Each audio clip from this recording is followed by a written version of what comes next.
In a world where the land was sacred and every action was rooted in spiritual meaning, the Native American tribes had a system of rituals and punishments like no other. These rituals were not just ceremonies, they were the very foundation of survival, community, and cosmic balance. But the price of breaking their laws was steep. The punishments meted out were not merely retribution, they were designed to restore balance, to purify the soul, and to ensure the continuity of sacred traditions. Today, we uncover the deeply powerful and often misunderstood truths about the rituals that shape the lives of Native Americans, and the harsh consequences of straying from their ancient customs. Across North America, from the towering mountains of the West to the plains of the East, Native American tribes followed a spiritual and social code that intertwined their actions with the land and cosmos. These tribes each had unique beliefs and practices, but what united them was a deep connection to the earth, the skies, and their ancestors. Rituals were not just customs. They were paths to understanding one's purpose, aligning with the spiritual world, and fulfilling one's responsibility to the tribe.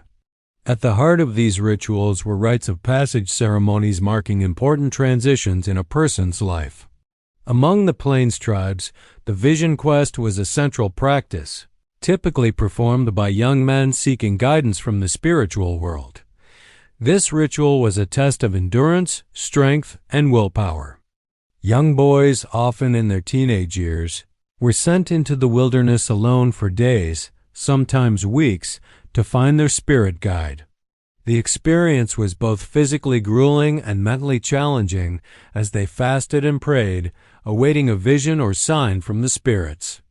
The vision would often direct them toward their personal destiny, helping them find their role in the tribe and the world. But these rites of passage were not without risk.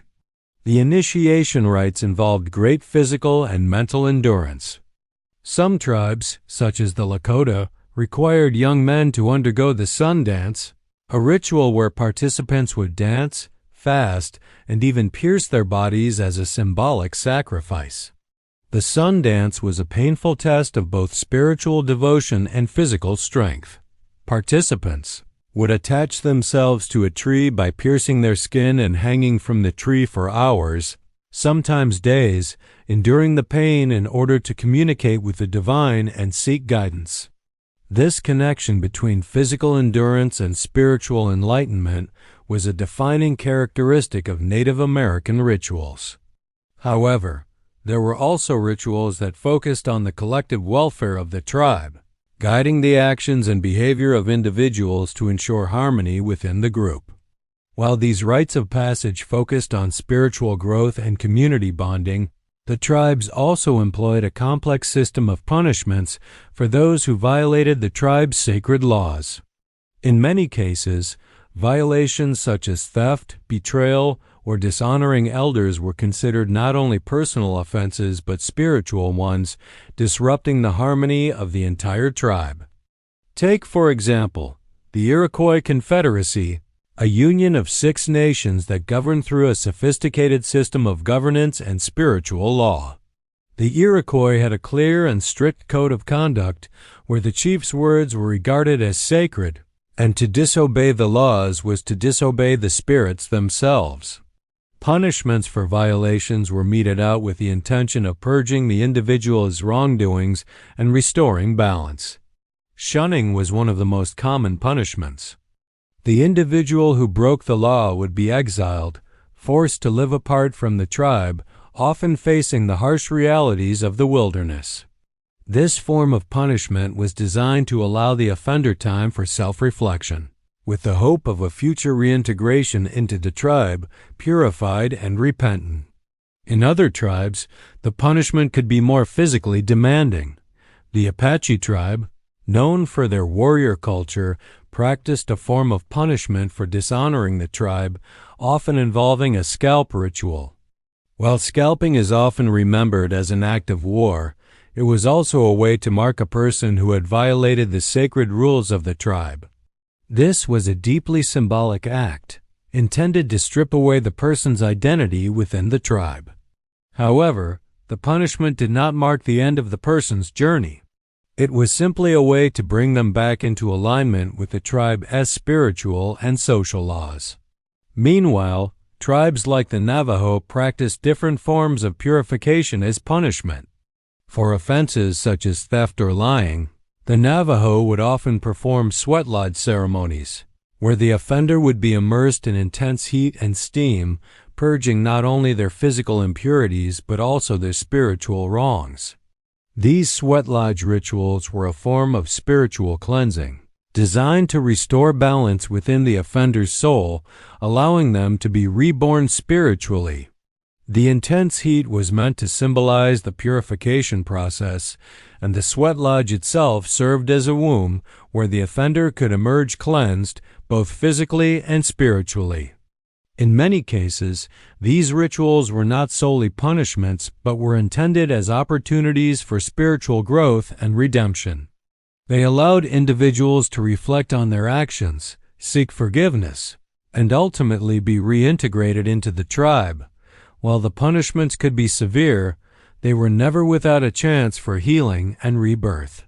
This was a fundamental aspect of Native American justice, a system not of vengeance but of restoration and balance.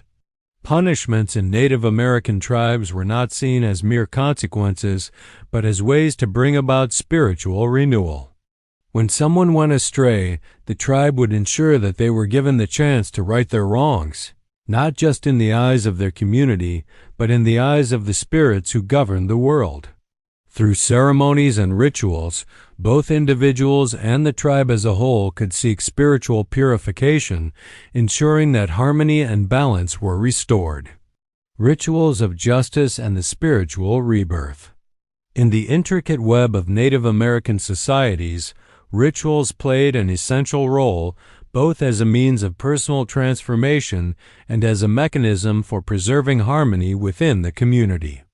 As we continue our journey into the heart of these tribal practices, we discover that punishment was not merely a consequence, but an act deeply embedded in the spiritual and cultural fabric of the tribe. These rituals served a dual purpose. They were ways to punish, but also avenues to heal, to restore balance not just to the individual, but to the community as a whole. Punishments as paths to redemption.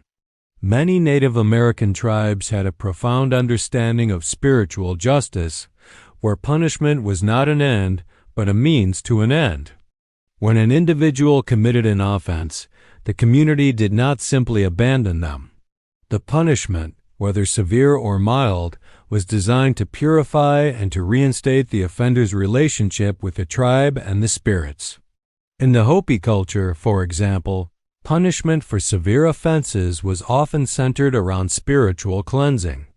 The Hopi practiced rituals that were deeply symbolic of their connection to the natural world.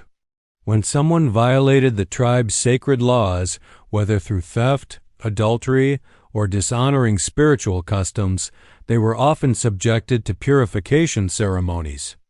These rituals included long periods of isolation, where the individual would fast, meditate, and seek spiritual guidance in a secluded space, often far from the tribal community. These spaces were meant to facilitate an intense process of self-reflection, providing the person with an opportunity to align themselves once more with the natural order of things. The final goal of such a punishment was not simply to chastise, but to return the individual to a state of spiritual harmony. The role of the shamans in punishment. While the tribal elders were the primary enforcers of community laws, shamans and spiritual leaders often played a pivotal role in the punishment process. These individuals were not only the spiritual guides of their tribes, but also the ones responsible for mediating between the physical world and the spiritual realm. Their involvement in punishment rituals was seen as a way to ensure that the punishment was not only just, but spiritually effective. In some tribes, like the Sioux and Cheyenne, the shamanic role was central in interpreting the consequences of an individual's actions. Shamans were believed to have the power to access the spiritual world and communicate directly with the spirits. When a member of the tribe violated laws or customs, the shaman would often conduct a spiritual healing ceremony during which the individual would undergo purification rituals. These could include sweat lodge ceremonies where the heat symbolized the burning away of negative energy and wrongdoings. The spiritual healing was meant to cleanse the individual from the inside out, to free them from the curse of dishonoring the spirits and the community. These ceremonies were often intense, not just physically but emotionally, as they required the offender to come face to face with their spiritual guilt. Yet, the goal was not to punish for punishment's sake, but to transform the individual into someone who could contribute positively to the spiritual health of the tribe once more. The symbolism of public shaming and its healing effect. In certain tribes, particularly those of the Northeast like the Algonquin and Wampanoag, public shaming was used as a form of punishment. But here again, it was not about humiliation. It was about community involvement and spiritual rehabilitation. When someone committed a wrong, they might be paraded before the tribe, forced to stand before their fellow community members and openly acknowledge their transgressions. This was an emotionally difficult experience, as the individual was not only confronted with their mistake, but also with the community's collective energy that was both judgmental but healing at the same time. Unlike punishments in many Western societies, which might focus on removing someone from society, Native American tribes often focused on the rehabilitation of the individual within the community. The emotional intensity of the public shaming was a form of spiritual renewal, forcing the offender to confront their actions and understand the deeper impact of their behavior on the spiritual and physical well-being of the entire tribe. For example, the Cherokee tribe used a form of public accountability, where the offender would be placed in the center of the village and be made to publicly apologize to the person they had wronged. It was not just about making amends. It was about reawakening the sense of communal responsibility and connection, and restoring balance in both the individual and the collective. Punishment and the spiritual journey of the offender. One of the most important aspects of Native American punishment rituals was their connection to the spiritual journey. In many cases, punishment was seen not as an interruption of the spiritual path, but as a part of it. Offenders were often taken on a journey of self-discovery during their punishment, where they would be required to face their inner fears and transgressions. The ultimate goal of these experiences was not retribution but spiritual rebirth. The Navajo tribe, for example, had specific rituals for those who had committed wrongdoings that disturbed the natural balance. These individuals were often led on a spiritual journey through the desert, where they would experience isolation, deprivation, and physical trials. This journey was meant to strip the individual of their wrongdoings, allowing them to return to the tribe cleansed and spiritually reborn.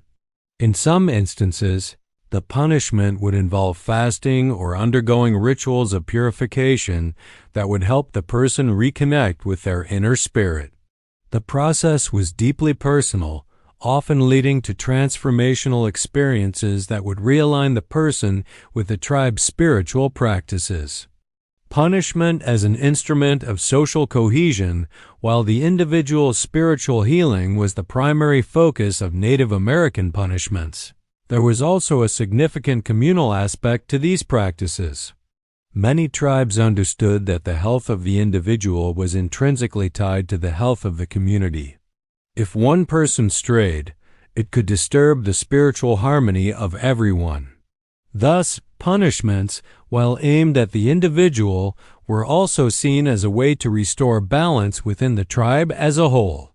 The punishments were designed to remind the individual, and by extension, the community, of the consequences of deviating from the tribe's spiritual laws. These rituals were meant to reaffirm the tribe as collective belief in spiritual justice and remind everyone of the importance of living in harmony with the earth and the divine forces that governed it.